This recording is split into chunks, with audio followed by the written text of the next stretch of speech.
Hello everybody, what's going on? Jerome here, and today I have for you guys a new Bloons Tower Defense video on the daily challenge for today. That is August 13th. Now, if you don't get to play it today, you can wait. They usually do about 2 months in advance. They'll release the previous months, so I'll leave this video up if anyone needs. But yep, this is August 13th's challenge, and let's get this going. Now, this challenge is pretty easy. I'm not turning on any of my premium upgrades, as you can tell, and all you can use is the Monkey Apprentice, Bomb Tower, and Ninja Monkey. Now, I have not practiced this beforehand, so I'm kind of just hoping it's as easy as I think it is, but by the looks of it, it really doesn't sound that difficult. And to be honest with you guys, I really would not worry that much at all. I'm pretty sure, in fact, if you spam mostly Monkey Apprentices, you should be perfectly fine for a short time, and then you may have to transition a little bit into Bomb Towers. But other than that, it really should not give you that much problems at all. So, let's get this going now. The Bomb Towers, if you were wondering, they're mostly just for being able to kill off the Moab balloons when they come in. But as you can tell right there, 2 Monkey Apprentices really will do their work on these towers. And what I'm going to probably do is, I'm not sure if I want to get the Tornado, which is Summon Whirlwind right now, or if I want to wait and perhaps get on the right side, which is Dragon's Breath. Both those are really effective, and Whirlwind would be nice to have, because if they were to make it to, say, this part of the maze, they could send them all the way back to the start, or at least a good distance back, and that would be effective. But at the same time, the Dragon's Breath does a lot of damage to them, so it'd kind of kill them off if they ever even made it that far in the first place. I'm not quite sure. One thing you will realize, even though it doesn't make that much of a difference, I feel like I should say it anyway, is that I do have fully upgraded Monkey Apprentice specialty buildings, so if you see an extra bolt going through and doing a little extra damage, that's why that is. It's really, it does affect the game a little bit, but it's certainly not that strong. Now this challenge as a whole is only from waves 30 to 65, and you start off with about 5,000, I think it was $650. I think that was the amount you started with. I'm just going off of memory now from a little while ago. I didn't really pay that much attention. And you can't use any buildings besides the 3 I cited, including pineapples and road spikes. You cannot use those as well. You can use your special agents if you have any, but I always feel like it's a waste because with the amount of money you spend on them, you really hardly even get any money at all. It's more or less like breaking even when you end up beating the challenge. So this setup will work for a while. I'm a little afraid in the later Moab balloon rounds, but still I think we should be able to hold out for ourselves. I did just get the fire upgrade. What I'm going to do is I'm going to get fire upgrade for both of these guys, and then I'm going to focus on getting the bomb towers, I think. I know that the Summon Whirlwind effect is really powerful, but I don't really know if it's necessarily worth it. So let's see. This should work out fine for us. Basically, in this, what you have to realize is storing money is going to be good because you need to be able to transition for what I like to call a rainy day. Sometimes things will happen. They could be good, they could be bad, and yes, I did just mute my game right there. They could be good, they could be bad, you never really know, so it's best just to have some money stored up for then, and don't really make any transitions unless you need to. Notice that they're starting to break through your lines and go, okay, I have a hole in my lines, this is how I can fix it. Do that and it should work out in your favor. Now, there are certain upgrade restrictions for your apprentices, such as you can't go 4 to the right, and I'm pretty sure you can't go 4 to the left as well, but usually they have those restrictions on there, especially just to make sure it doesn't get too overpowered to make the challenge that easy. So that's why they have the Monkey Apprentices. You can't get the last upgrade, although to be honest with you guys, it's really not that amazing in the first place anyway. This placement for Monkey Apprentices is really good. Now, you don't always have to follow what I do, but if you were to follow one thing I do during this video, it's your Monkey Apprentice placement right here. Just so I can show you guys why it's so important, it's because you can hit them out of the starting gate when they make it around this first loop right here, and in the final stretch. That's why it's really effective. You really get them in 3 separate locations. This is if you have 3 towers for the price of 1. So that's really good. It's always good to have great location use, and that's why I have them where I do. Now, with these guys right here, I would probably actually suggest putting them, you know, as closer to the front is better, but I think you want to get as much contact with him as possible, so even just leaving him right here in the middle might be good. That way you can hit him on the reach arounds when they go around. Keep in mind, though, they can't hit any of the Moab Mauler, or sorry, you can't use Moab Mauler or Moab Assassin, so you're kind of in a very difficult place. But still, though, Cluster Bombs is very effective, and don't underestimate that even for a second. That's going to be your best friend, probably, in taking down Moabs. But keep in mind, though, Black Balloons will still not be popped by your missiles, so just keep that in mind, and you should be able to work out well. Now, as for how I'm going to take out those Moab balloons, really, I mean, I know it's going to be challenging without getting the Moab Assassins, but It really won't be the end of the world. As weird as that sounds, a lot of you guys are probably thinking, Jerome, you're crazy, it's going to be really difficult. It's not going to be, because after a while, if you stack enough of these guys up, the tide of war turns in your favor more so than you'd ever expect. So you can fit at least 9 in the center here. I may have messed up placement a little bit, not may have, I'll admit it. I fucked up placement pretty dang badly, but but that doesn't mean you guys will as well. You can fit 9 in there, and if you do have to overreach into like the right of it, like to the right of it above this Monkey Apprentice, that's fine. Maybe you want to go below that Monkey Apprentice or even below right here. All that is okay, but you know, it's just best probably if you set it up the way I was saying like that earlier. So, as you can tell, they're not even really getting close at all. I'm preparing for right here around 46 for the Moab Balloon round. I wanted to see what would happen if I was actually ready to fight them off. As you can tell, our current defenses are not that strong, or as strong as I would like. They really struggled getting that Moab Balloon out of the gate, and that's why there's going to be trouble, and that's why you really got to pay close attention and be extremely careful with them, because they will screw you over if they get the chance. That's why you got to kind of take it as is, and hopefully you can accomplish this the easiest way possible. Now, I am going to put a Monkey Apprentice right there, just so that it's best to be able to have you want to be able to hit anyone no matter where they are on the track. You don't want them to have any time that they can, you know, stabilize or anything like that. No, you want to be consistently attacking opponents. So it's best to divide them up. You may even want to put a Monkey Apprentice down here if you get the chance. I just chose there for now. I don't know.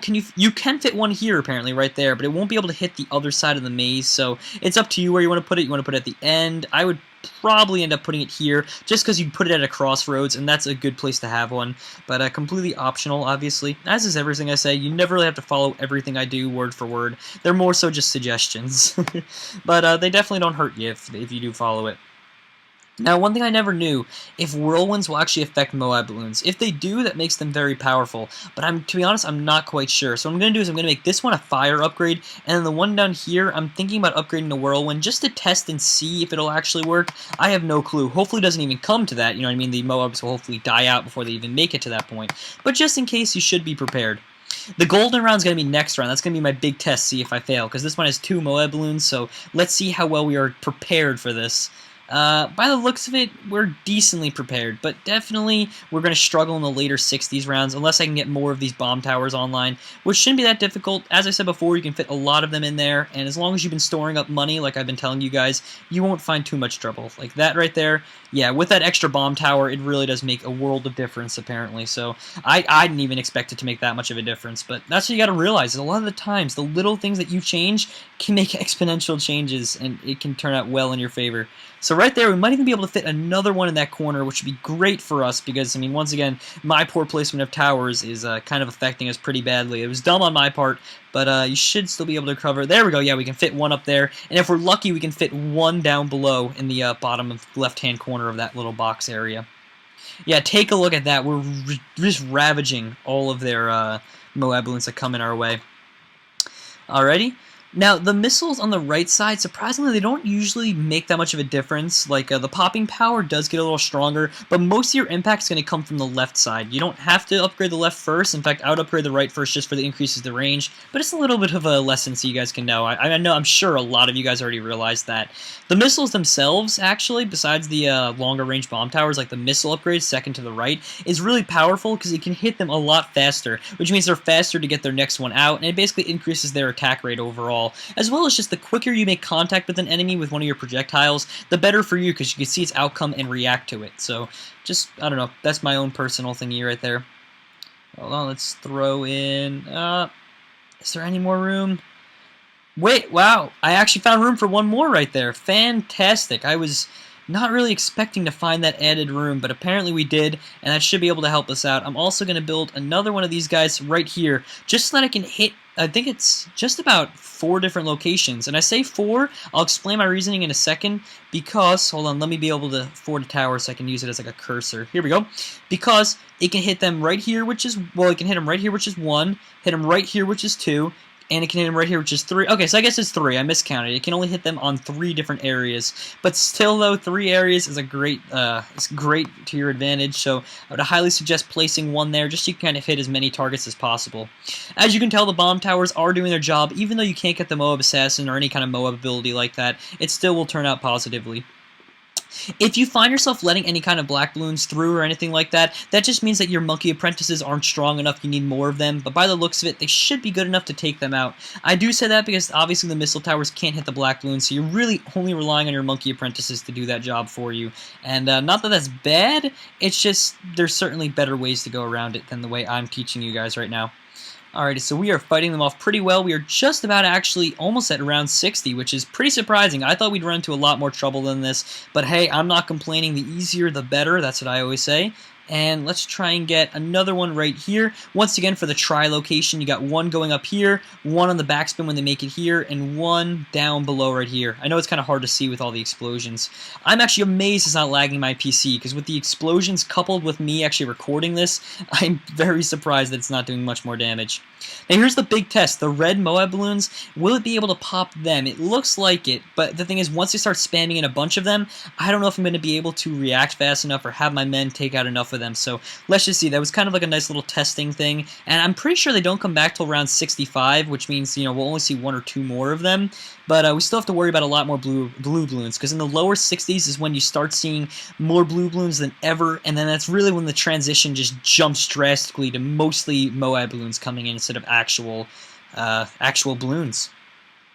So here we go, guys. We're taking them out pretty well right now, as you can tell. Not really facing much trouble at all, and we're going to try and place down, I guess, another bomb tower. If I could actually see, it would definitely benefit us if we could see, but I guess, you know, beggars can't be choosers, and whoopsies, I accidentally just upgraded it all the way to the left, which isn't that, like, it isn't an issue, but certainly, I mean, I don't really need to freeze them that much, so I guess, you know, it's not an issue, it's just kind of a waste of money on my part, and I did not mean to do it at all, so I'm sorry about that, but yep.